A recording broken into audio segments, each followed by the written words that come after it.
பழனி, வா உன்னை ட்ராப் பண்ணிட்டு போகிறேன் அப்படின்னு சொல்கிறாரு. ராஜி, நான் பஸ்லேயே போய்க்கிறேன், எல்லாரும் கூட போக சொல்கிறாங்க.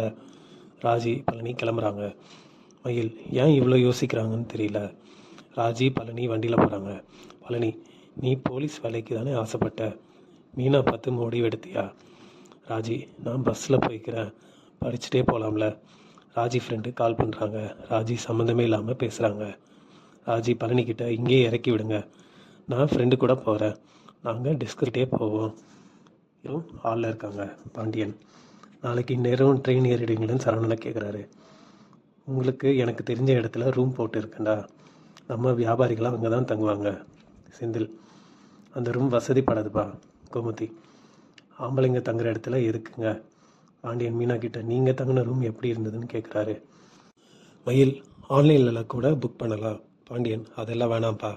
மயில், ஆன்லைனில் ரிவ்யூஸ் இருக்குது, டிஸ்கவுண்ட்லாம் இருக்குது. சரின்னு பார்க்குறாங்க. 5000 சொல்லி ஒரு ஹோட்டலை காட்டுறாங்க. பாண்டியன், ஹோட்டல் ஃபுட்டுக்கு சேர்த்து 5000 பரவாயில்லையே, புக் பண்ணிவிடு. மயில் புக் பண்ணுறாங்க.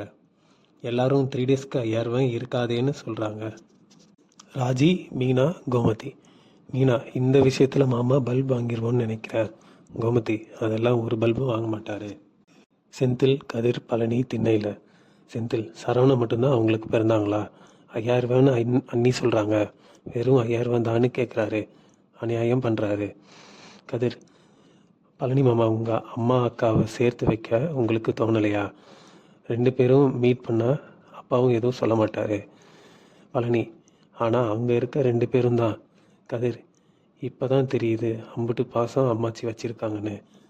பழனி, நீங்கள் எதுவும் பண்ணாதீங்கடா, 2 அண்ணனும் ரொம்ப மோசமானவங்க அப்படின்னு சொல்லிட்டு கிளம்பிடுறாரு.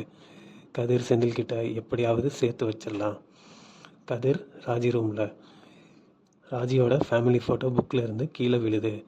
கதிர் அதை எடுத்து பார்க்குறாரு. இதோட எபிசோடு இங்கே முடியுதுங்க.